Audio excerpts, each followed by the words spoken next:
a legal text that talks about the age of the universe within a 5% deviation of what modern scientists have identified.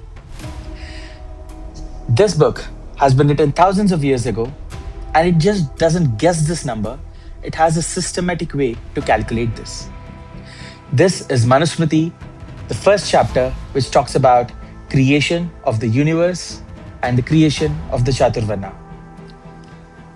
This legal text, this chapter, very specifically gives the foundation of why Manusmriti has to be followed.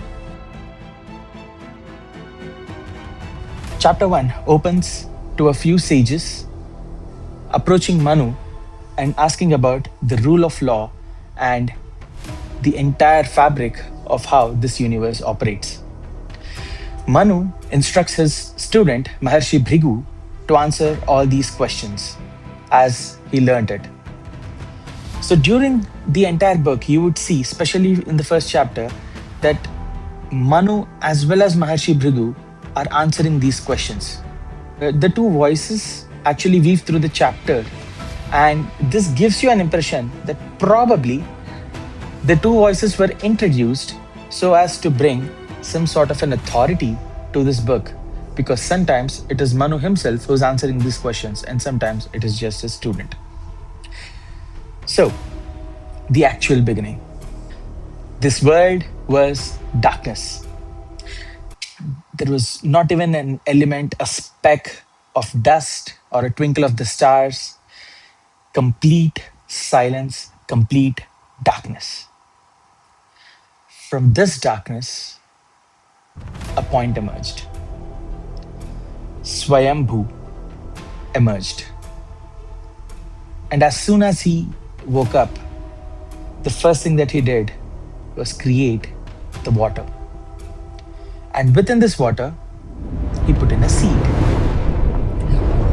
This seed transformed into a golden egg, so bright that it dispelled the darkness of the entire universe. This is how Manu describes the universe being born. Now, one interesting factor that we need to understand here is it's very similar to how modern scientists describe the Big Bang Theory. First, there was darkness. Then there was a point of singularity. And it is from that singularity that the entire universe expanded. There was an explosion. And it is that explosion that expanded the universe, created that matter, and all the Earth and other planets that you see today.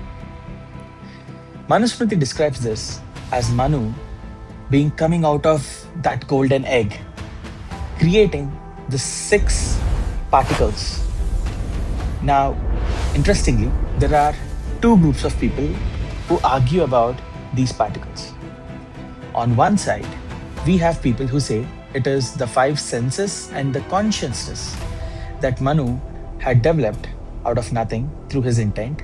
And on the other side, we have a group which says that these are the subatomic particles like the proton and the neutron.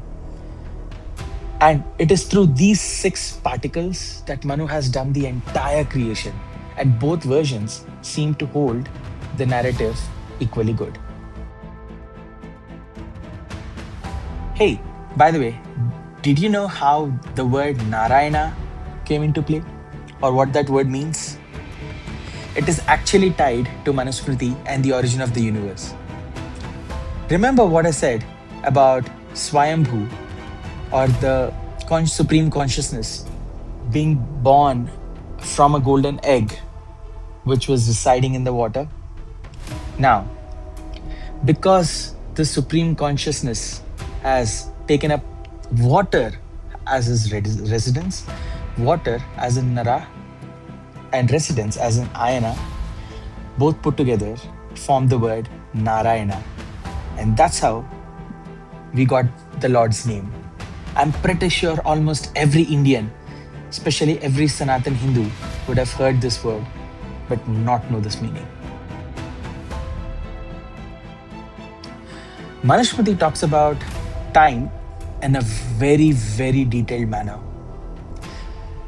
Remember, we talked about the age of the universe? It is precisely in this chapter where that entire calculation is described. So, Manu starts with the smallest measurement of time, which is the blink of an eye. 18 blinks of an eye make 1 unit of time, and from there, it just simply compounds. It goes all the way from describing a day to a month to a year, and all the way to a specific unit of time, which is called a kalpa. Now, one kalpa is the time that it takes for the Brahma or the creator to create the entire world and then finally destroy it. Now, one kalpa, according to Manusmriti, roughly translates to about 4,320,000,000 years. Do you know the age of Earth? It is calculated as 4,540,000,000 years. Now, is it just a coincidence that both these numbers are just 5% apart? Or is it that ancient knowledge seekers were actually able to calculate this time by observing the universe and Earth at that point of time? Now, what do you do with this information?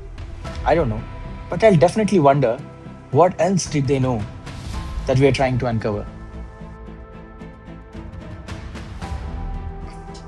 A very complex and philosophical aspect that Manusmriti talks about is the concept of duality. Think about it this way: if everything was the same, like everything, every food or every person is of the same temperature, everyone looks the same, every flower is of the same color, no variation, you'd never know what beauty is. You would never know what colors are. You would never know what heat and cold are. In fact, if there was no concept of duality or opposite feelings or any kind of opposite measures, you would not be able to distinguish good from the bad because it would not have existed.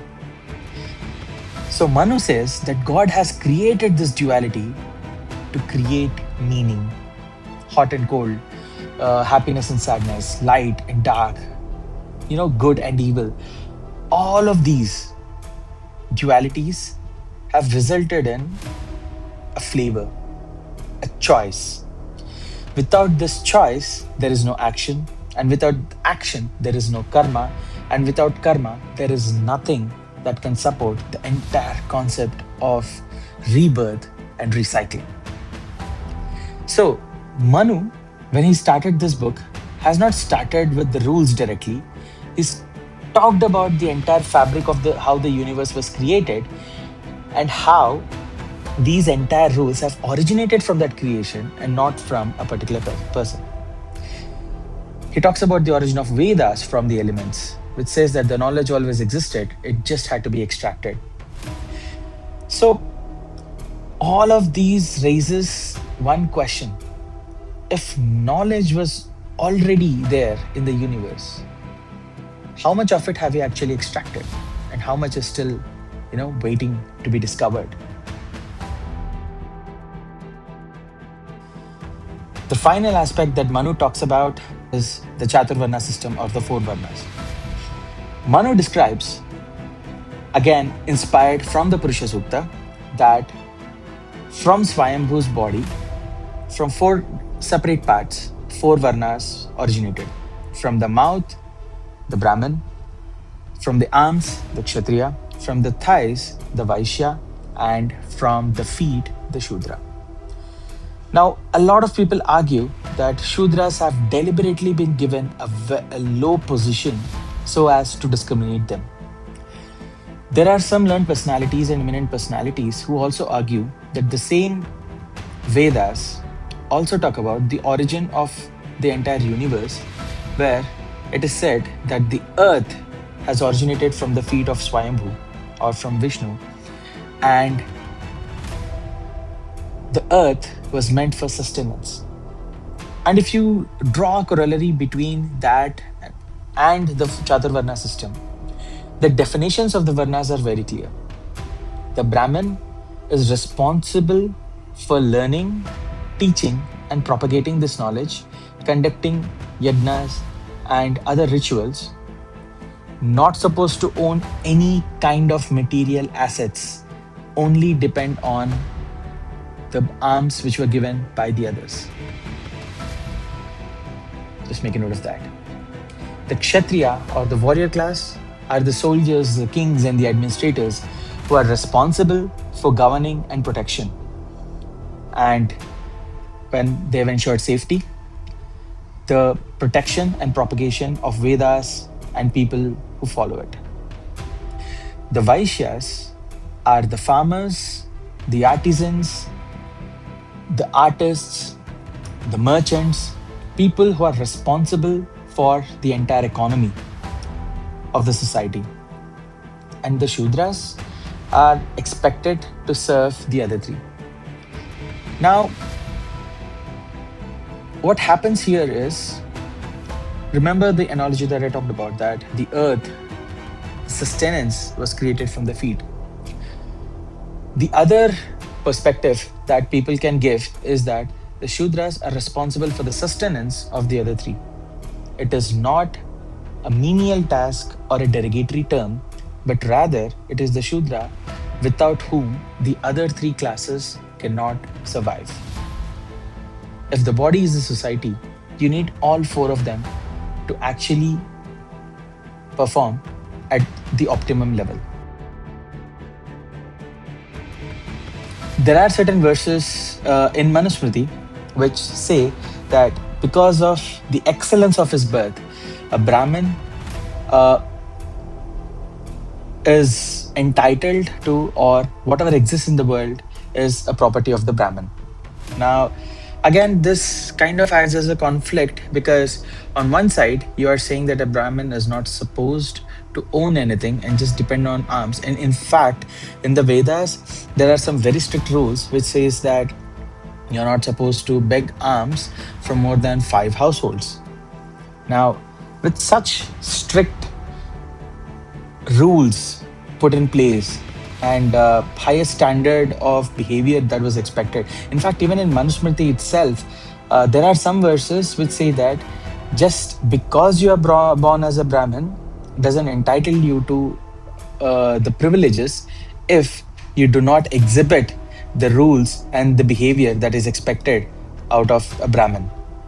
So these conflicts, right, and these different perspectives, conflicting perspectives that come into play, make me wonder whether the Manusmriti was deliberately altered, either to showcase some people in the bad light, or did that particular section of people actually try to impose their superiority in the society. One aspect which also adds weight to this argument is because, see, you are starting this legal document or this book with the origin of the universe. You are saying that this entire codex of law has been written by Manu, who is the same creator of this entire universe.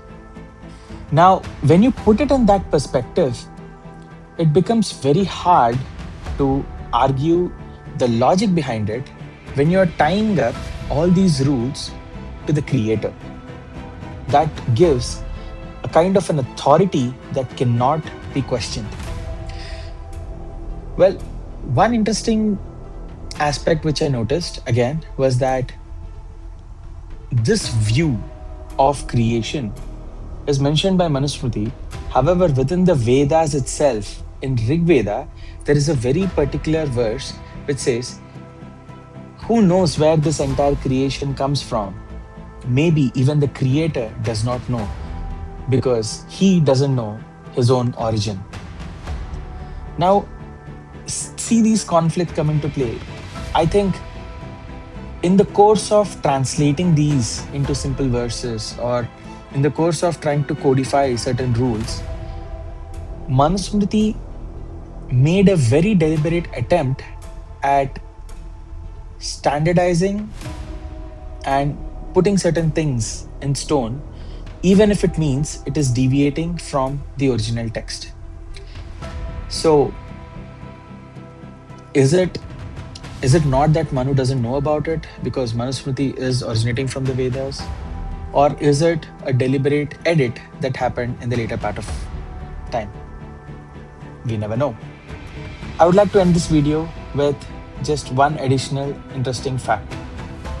Manusmriti, while talking about creation, talks about how plants have a life, they have emotions, and can experience happiness, sadness, and anxiety. It was not until the early 1900s when another Indian, Dr. Jagdish Chandra Bose, has actually created a device which I believe is called a crescograph. And he actually demonstrated that plants can respond to stress, to heat, to injury, and they behave very similarly to how an animal would also respond in similar situations. The scientific community debated on this for decades, and there is a book which is thousands of years old which explains it, or rather states it as a fact. So, the coming back, this is how creation happened. And after one kalpa, Swayambhu goes back to sleep or withdraws into himself. The universe goes into a standstill and darkness covers the entire thing. And again, the cycle repeats. Hope you like the video. Please like, share, and subscribe if you like this content, and please add your comments.